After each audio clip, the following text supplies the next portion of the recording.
other jurisdictions have created rules here, but it's important because rules can make things worse, or they can make things better. But if we're not at the table, we should be right now, and I assume like agencies will be trying to figure out what the rules are.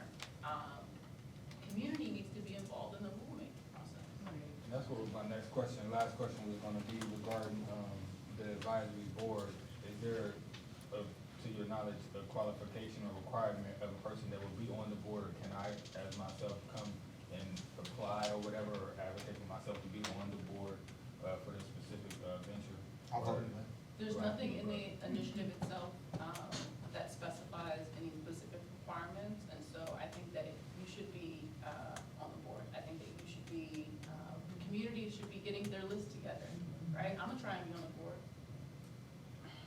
Y'all should be trying to be on the board. Are they gonna call you? I was gonna say, We we already- did that. We're gonna nominate you, already nominated, you already voted in. I don't get it. The thing is, what she's saying is we all should be on the board because we all have a voice. We take our voice and make it be heard. You know, because if we don't make our voice be heard, I mean, closed mouths never get fed. Right. Okay.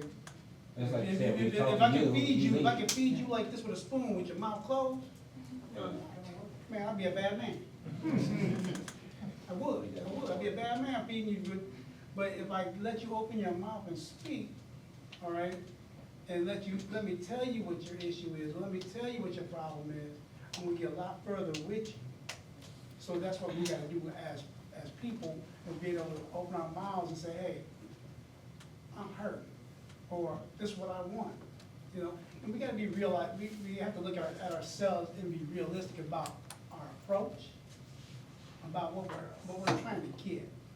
You know, we can't go and say, I want $1 million and not come, nothing, just be empty, you know? Nothing to bring to the table, you know? But we gotta be realistic. If I can get $25,000 on a social equity program, and they say, here's your money, you did good, you fit the criteria,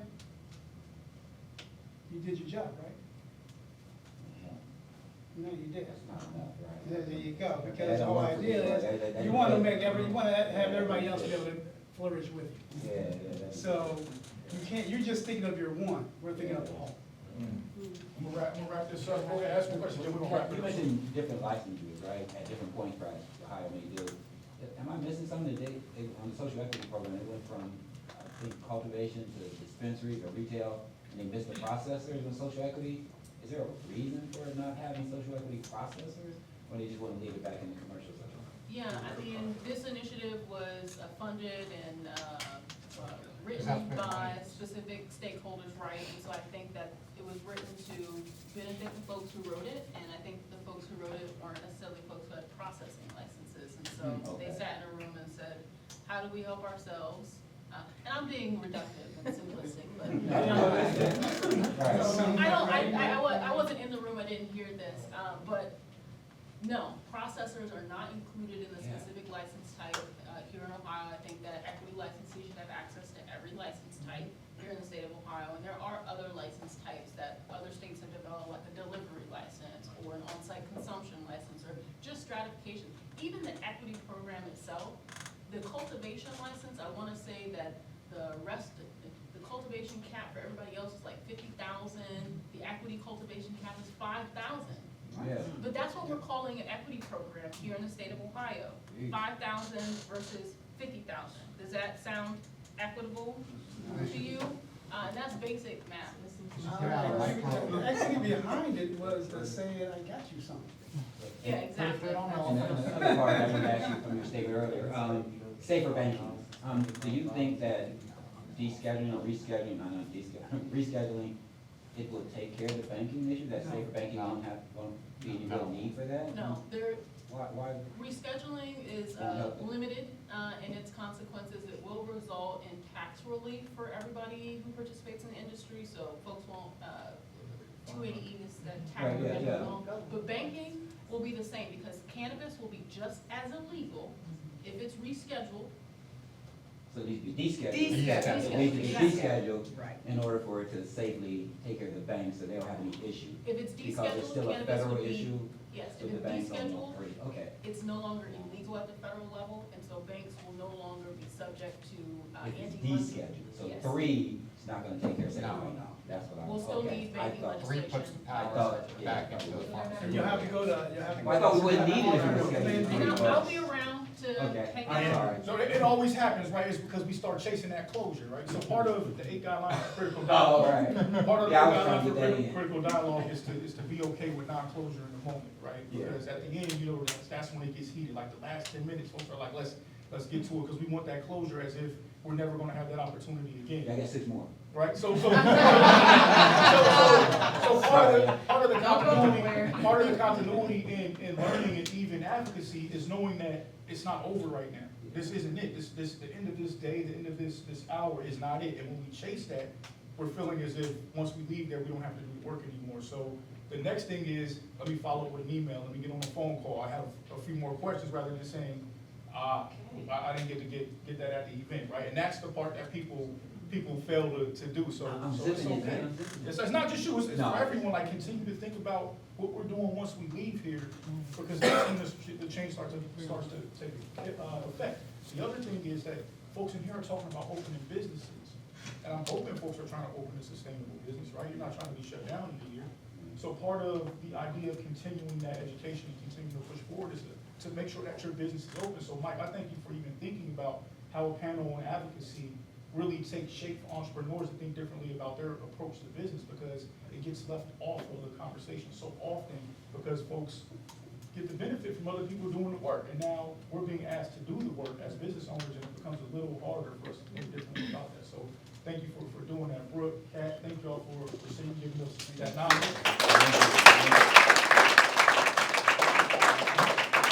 And I think one of the biggest takeaways about being involved and having the community involved,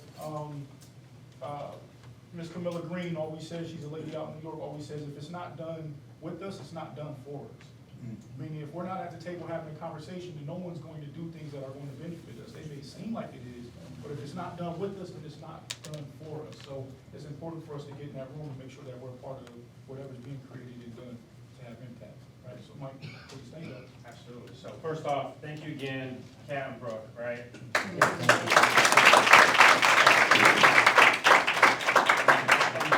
A big thank you to Ty over here.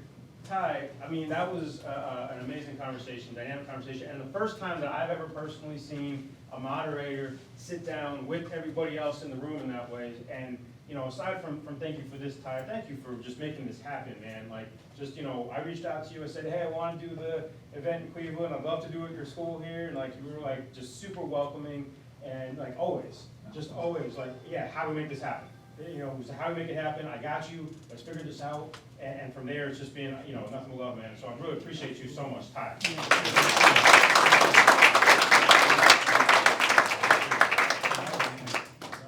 I love, you know, you and Kevin, man, have been, like I said, inspiration. I didn't know Austin until this whole process, but you and Kevin have been, you know, very inspiring to me personally, but also I know I go around the country and people are inspired by what y'all are doing here. So, you know, absolutely, man.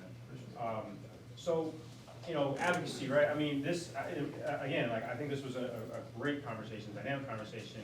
You know, can't tell you how much I appreciate you, what you're bringing here today, and where's Brooke? You know, I mean, this was, there's so many gems dropped here, and, you know, I think, you know, we don't always do it this way. We kind of change the program around every time, and I think this time, like, this is like the right flow. So, the next thing we're gonna do right now is tie all the pieces together, right? So a couple things I wanna make sure I do say. Some of them I maybe said already, some of them I haven't, and then we're gonna have everybody, so in the meantime, while I'm starting to give my last few announcements here, go ahead and take out your pen and your paper, or your phone, or your iPad, whatever it is you use to take notes down. I see a lot of folks already have that out and been taking notes the whole time, right? Absolutely. So, you know, if you don't know, make sure you take that out now, because we'll write some down in just a minute here. So a couple other things to note. One thing that came up for me when I was listening to the conversation is, you know, we've been at MCBA looking to relaunch our grassroots committee.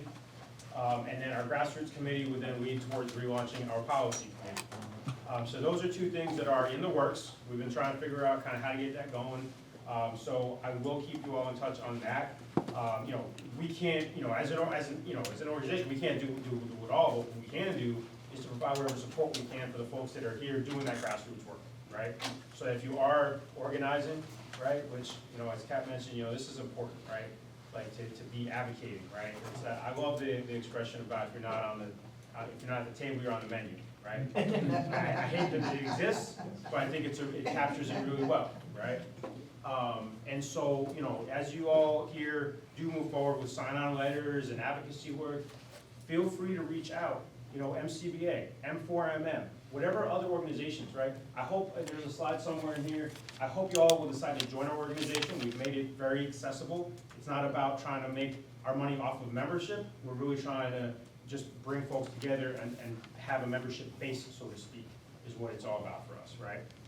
We try to make it as accessible as possible. So, but whether you join our organization or not, M4M, all these other organizations that are listed here, like Indigenous Cannabis Industry Association, Social Equity Empowerment Network, BIPOC, right? These types of organizations, you know, find an organization that aligns with you.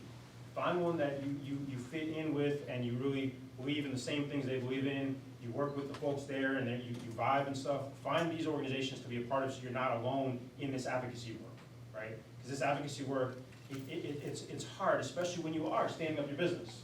But when you can plug into an organization, a group of folks that are doing this on a regular basis, you know, it's important. And here's another part that I'm gonna say here too is, you know, don't ever beat yourself up or apologize for not doing enough, right?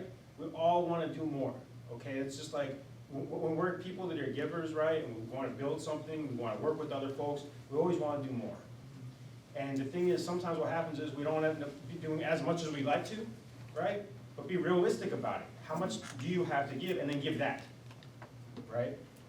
It's like showing up was one of the things that was brought up as a first priority. So just showing up a lot of times is so important. I run a lot of these different calls, and you know, people come in, people go out. You know, sometimes it's the same people, sometimes it's not. The main thing is just to keep the momentum going, and as a collective, we do that when we get each other's backs. Right? Sometimes you're gonna miss it because you gotta take your kids to something or other, right? Something comes up with the business that you gotta put out a fire with, right? When those things happen, it's life, and you don't get into that, oh, I'm so sorry mode, right? There's no reason to apologize, just say what it is. You know, you don't have to tell everybody if you don't want to. It's like, hey, I couldn't show up today, what did I miss, right? And keep plugging in. So if you do miss, come right back the next time. Because a lot of times what happens is when we apologize or we feel bad, now we got a negative stigma in our own mind around it. And then it's like the next time we go, I'm not sure if I should be on there or not, am I welcome, is it okay, that, you know? And the answer, generally speaking, when we're doing this after work is, yeah, it's okay for you to come on in. You know, we all need to keep building this together, and we all need to also have grace with each other and be human with each other, right? So anyway, that's just something I wanted to say out there as I was thinking about this panel, and, you know, kind of digesting myself. You know, a lot of really great gems dropped in. So with that said, I think I said all the announcements that I need to make today. I'm trying to think of something else, you know. All right, so with that said then, where's the slide? Okay, SMART goals. Who here knows what SMART goals are? All right, good, I love it. Like I said before, when we do these workshops, there's always a high percentage of people that actually are familiar with SMART goals already. All right, so specific, measurable, attainable, relevant, and timely. Okay, it's what the slide says, probably the slide now. It's specific, measurable, attainable, relevant, and timely. It's been proven now that when you make goals SMART, following that acronym, they are way more likely to be accomplished. So, you know, when we take, a lot of times when we write down goals, they're more like aspirations than actual goals. They're more like kind of just an idea or a thought I have, like, I want to sell more weed. Okay, that's a great aspiration, all right? But like, I'm gonna sell, you know, 23 more bags in 3 weeks in this marketplace of this strain. That's a specific thing, and now you get to work and you're like, oh, who wants that strain? And, oh, did I get to 3 yet? Okay, I gotta get to 4, how am I gonna sell 5? You know? So the point is that make that goal as specific as possible. Make it measurable as possible, make it attainable, make sure it's realistic, right? And then make sure it's timely also. You put a cap on that so you actually like get it done. So right now I'm gonna ask everybody to, and Ty, can you pause it when it goes to the next slide? Because the next one has the actual stuff. Yeah, perfect, this one right here, yeah. I love it. I didn't have to wait the whole minute. I was like, all right, it's right there, ready. All right, so right now we're gonna write down is 3 takeaways from today. I highly recommend that some of those takeaways are actionable, or have an actionable aspect to it. But write down 3 takeaways from today. That includes this morning with the conversations with Larry, with Lisa right here. Includes, you know, anything that came up in the meditation that we did, anything that came up from the panel, lunch, whatever it is. 3 takeaways from today. A 1-week SMART goal and a 1-month SMART goal. Right? There's the time. I can put the time on there for you already. So 1-week SMART goal and 1-month SMART goal. And then another part that is really important. You can't see that right there. Can you move the cursor there? Yeah. It should go off as soon as you move. Yeah. Oh, perfect. Oh, wow, that's amazing. See, I don't. That's what I'm saying. I'm not very good with tech. Name of your accountability partner. So another thing that has been proven to highly increase your ability to accomplish your goals is having an accountability partner.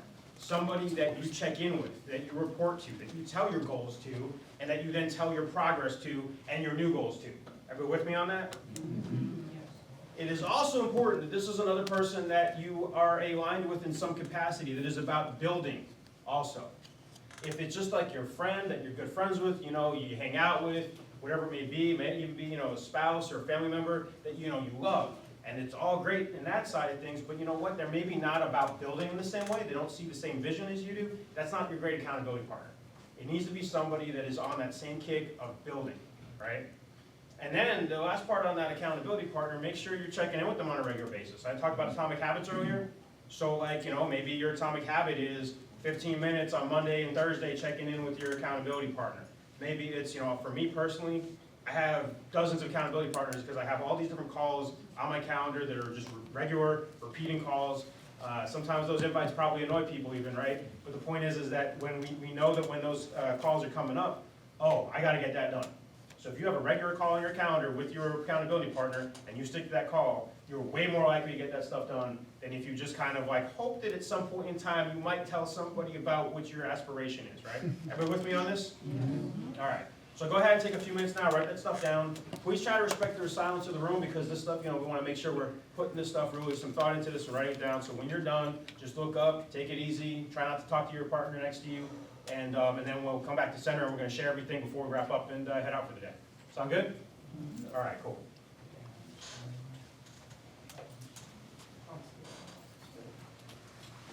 Cannabis.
Well, now I know what, now I know.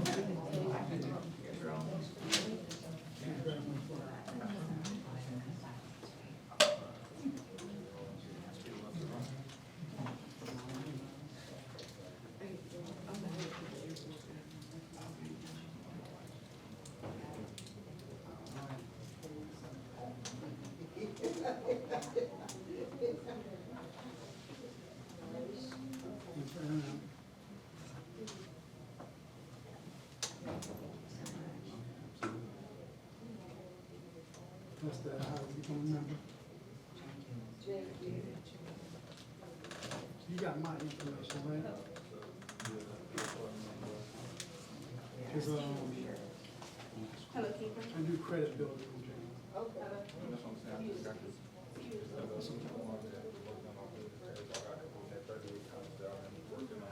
I can help you work through that. Plus, we do a bank block. We do a bank black, and bank black is an initiative, you know, for loans and stuff like that.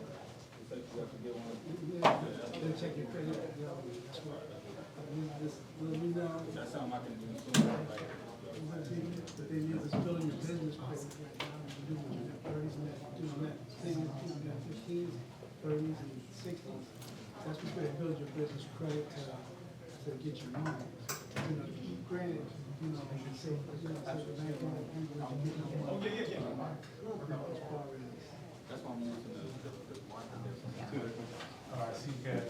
when you get, right, then you flex the money back. Yeah, funnel that, yeah. You funnel it back to your company. All right. Have a good one, you know, it's Thank always you, good. thank you for showing up. No, thank you for putting this on. This guy right here is a man. Yeah. I'll see you. You know what?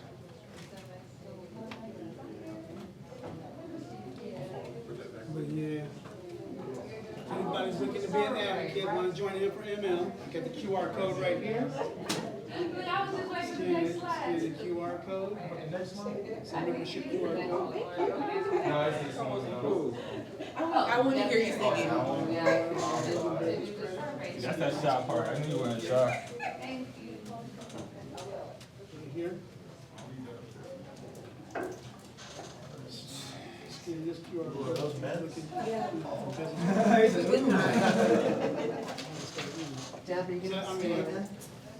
A couple seconds.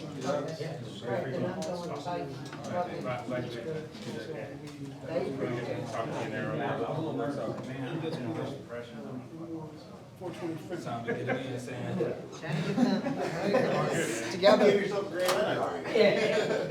But you can be great. I know we lost a bunch of folks to the restroom, a bunch of folks had to leave, somebody had to catch a flight, somebody else had some kid stuff, so I think we'll get started in just a minute here. Looks like most people are done writing their stuff down. Yeah. All right, so we'll give folks a couple minutes to come back in. You know, situate your dashboard real time. Hey, Brooke. We can all that stuff. Hey, sir. Brooke, you wanna see about circling everybody back in here? Oh, sorry. You get everybody back in? Yeah. All right. Cool. He got a good. Everybody back. That's what I'm saying, man. I was like, wait, yeah. I can hear his voice out here. I'm like, yeah, let's get Brooke up. Real good, get everybody.